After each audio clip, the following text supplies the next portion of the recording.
Hello mes précieux, c'est Tonton Mishima. Alors j'espère que cette journée vous trouve en bonne santé. Aujourd'hui, je voudrais partager avec vous quelque chose que j'ai appris.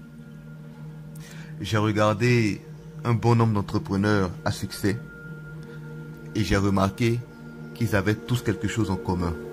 Ce quelque chose-là, je l'ai appelé les vertus de l'entrepreneur. Autrement dit, les qualités qu'ont les entrepreneurs qui ont réussi. On va donc en parler. Alors, je les ai résumés en 3 grandes qualités. La première qualité, c'est que toutes ces personnes-là ont le souci des autres. Je répète, ils ont le souci des autres. Qu'est-ce que ça signifie?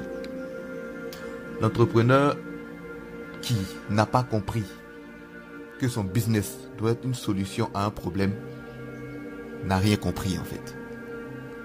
Parce que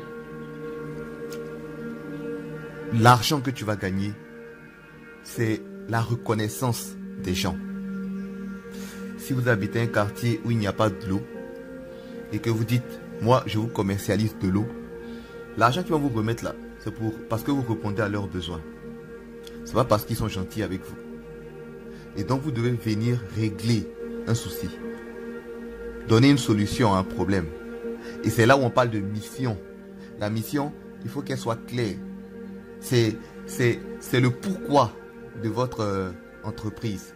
Qu'est-ce que vous êtes venu apporter aux gens? C'est ça la mission. Quand on dit tu vas en mission, c'est parce que tu vas apporter quelque chose à quelqu'un. Ou c'est parce que tu vas donner une commission. Ou c'est parce que tu vas poser une action concrète. Justement, c'est ça. Un entrepreneur doit avoir une mission. Et cette mission-là, c'est la première chose qu'il doit définir avant de se lancer. Donc, premier point, ayez le souci des autres. Deuxième point, il faut avoir la foi. Avoir la foi, c'est avoir la conviction que votre imagination va se réaliser. Le problème avec les entrepreneurs de notre temps, c'est ça justement. Ils n'ont pas la foi. Et c'est aussi pour cela qu'à la première difficulté, ils abandonnent. Ils n'ont pas compris que le véritable échec, c'est l'abandon. Et qu'il faut souvent marcher sur plusieurs échecs pour atteindre le succès. La foi, c'est croire aveuglément que ce qu'on a imaginé va arriver. Mais quelquefois, on se borne. On ne veut pas faire quelques changements qui pourraient nous aider à pouvoir atteindre notre objectif. Et ça rejoint justement la troisième vertu qui est l'humilité. Écoutez, il faut absolument être humble. Humble pour reconnaître qu'on peut se tromper. Ah, le chemin qu'on a pris n'est peut-être pas le bon. Il est peut-être plus intéressant pour nous de pivoter. Tu vois. La solution qu'on avait imaginée n'est pas la bonne. Il faudrait peut-être qu'on puisse utiliser cette solution. Ça, c'est l'humilité. Et l'humilité, c'est aussi accepter qu'on ne sait pas tout. Et donc, accepter d'être un apprenti pour pouvoir atteindre notre objectif. Apprenti auprès de ceux qui connaissent plus que nous. Apprenti auprès de ceux qui ont quelque chose à nous apprendre. Ok? Et on aurait tellement économisé de l'argent et du temps si on avait accepté d'écouter ceux qui ont plus d'expérience que nous. Alors, il faut comprendre que être un élève, c'est le début de la maîtrise aussi.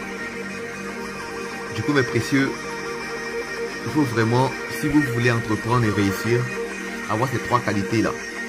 Dans un premier temps, il faudrait que vous ayez la foi. Dans un deuxième temps, il faudrait que vous ayez le souci des autres. Et enfin, il faudrait absolument que vous soyez humble.